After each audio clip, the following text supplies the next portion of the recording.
Assalamualaikum warahmatullahi wabarakatuh. Semangat pagi semuanya. Kali ini kita akan membahas tes psikotes Edwards Personal Preference Schedule atau yang biasa disingkat dengan IPPS.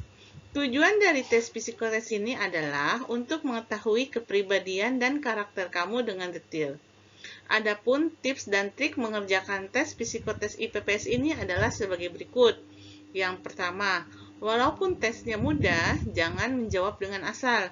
Karena yang dilihat dari tes ini adalah konsistensi dalam menjawab setiap soal. Kedua, karena akan ada banyak pertanyaan yang diulang-ulang, akan terdeteksi dengan mudah apakah kamu jujur atau tidak ketika menjawabnya. Yang ketiga, tahap ini biasanya melihat kepribadian dan kesesuaian dengan pekerjaan.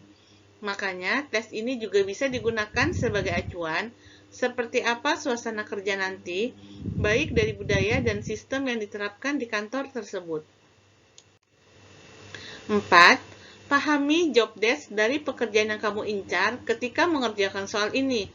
Lalu jawablah sesuai dengan kepribadian yang dibutuhkan untuk pekerjaan tersebut, agar penguji bisa menilai bahwa kepribadian kamu ternyata cocok dengan jenis pekerjaan yang kamu incar. Nah, ini adalah contoh dari lembar jawaban soal tes psikotes IPPS.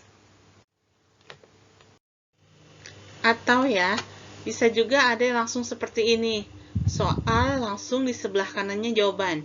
Apakah kamu milih A atau B? Yang pertama, saya suka menolong teman-teman saya apabila mereka dalam kesulitan. Yang kedua, yang B, saya ingin melakukan apa saja sebaik mungkin. Apakah jawaban kamu A atau B? Ini adalah contoh soal dari IPPS. Yang pertama, A. Saya dalam bekerja senang mencari perhatian manajer. Yang kedua, saya senang dipuji manajer dalam pekerjaan. Jika kamu milih jawaban A, berarti kamu tipe orang yang tidak jujur karena bekerja berdasarkan perhatian manajer atau ketika manajer sedang berada di kantor. Jika pilihan kamu B, berarti kamu tipe orang yang senang dalam pekerjaan. Kata yang dipakai dalam opsi B adalah pekerjaan, bukan kata bekerja. Karena pujian akan datang dengan sendirinya ketika pekerjaan itu selesai tepat waktu. Nah, ada contoh soal yang lain ya. Yang A, saya membutuhkan waktu lama dalam bergaul. Yang B, saya sulit bergaul dengan rekan kerja.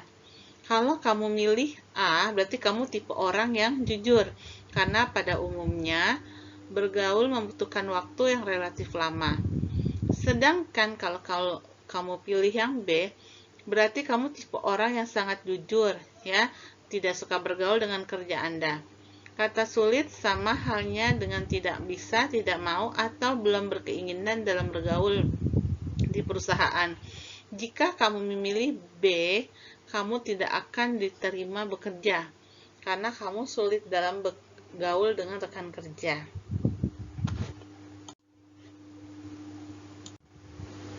Dari hasil jawaban kamu, nanti akan dibuat kesimpulan bagaimana kemampuan interpersonal kamu, keterampilan sosial, kontak sosial, empati, apakah kamu suka menonjolkan diri, kebutuhan afeksi kamu bagaimana, ya. Di situ ada rendah, kurang, cukup, baik, dan tinggi. Jika nilai kejujuran rendah atau kurang, berarti kepribadian kamu tidak bisa dianalisis karena kurang serius atau kurang jujur dalam mengungkap kepribadian sendiri.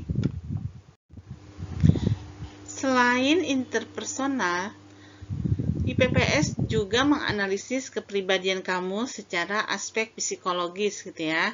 Misalnya, sikap dan potensi kerja kamu, bagaimana ketekunan kamu dalam bekerja, motivasi berprestasi, potensi memimpin kamu, mendominasi, agresivitas ketika bekerja, ketaatan, kejujuran, sistematika kerja, dan kreativitas. Tes yang selanjutnya yaitu menggambar orang. Tes Draw a Person. Mungkin bagi kamu yang hobi menggambar pasti akan lulus dalam tes psikotes menggambar manusia. Karena pada tes ini, kamu diperintahkan penguji untuk bisa menggambarkan manusia lengkap dengan deskripsi usia, jenis kelamin, dan aktivitas yang sedang dilakukan manusia yang kamu gambar. Namun, untuk kamu yang tidak begitu mahir dalam menggambar, jangan khawatir, karena yang dilihat bukanlah keindahan dan sempurnanya dari gambar tersebut. Sebelum mengerjakannya, tidak ada salahnya untuk melakukan tips berikut ini. Yang pertama, gambarlah manusia sesuai dengan jenis kelamin kamu. Jika kamu perempuan, maka gambarlah perempuan. Berlaku juga sebaliknya, jika kamu laki, gambarlah gambar laki-laki. Yang kedua, gambar manusia secara lengkap dari mulai ujung rambut sampai kaki.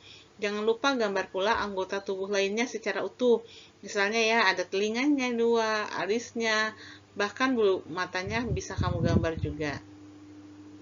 Yang ketiga, selain itu, gambar kamu juga harus memperlihatkan bagian-bagian tubuh utama seperti muka, telinga, hidung, mulut, tangan, jari tangan, sampai dengan kaki.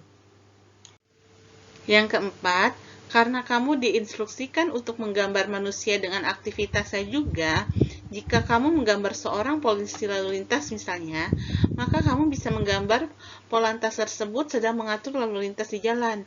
Kalau saya waktu itu menggambar guru sedang mengajar di depan kelas.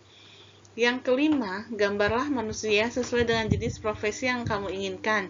Jika kamu menggambar seorang polisi, maka kamu harus menggambar polisi lengkap dengan pakaian dinasnya dan aksesoris lainnya.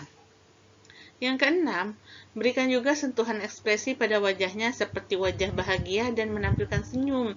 Jangan yang sedang cemberut atau sedang marah ya. Ketujuh, pakailah pensil biasa, tidak disarankan menggunakan pensil mekanik yang rentan patah. Yang kedelapan, persiapkan minimal 2 buah pensil dan juga rautan agar bisa digunakan ketika pensil tiba-tiba patah. Yang kesembilan, tidak diperkenankan menghapus jawaban yang salah. Sebaiknya cukup dengan mencoret jawaban tersebut, kemudian tuliskan jawaban yang benar di sampingnya. Ke-10, jangan ragu untuk bertanya pada penguji bila ada yang tidak kamu pahami. Terima kasih sudah mendengarkan dari awal sampai akhir. Kita lanjut minggu depan ya. Wassalamualaikum warahmatullahi wabarakatuh. Semangat pagi semuanya.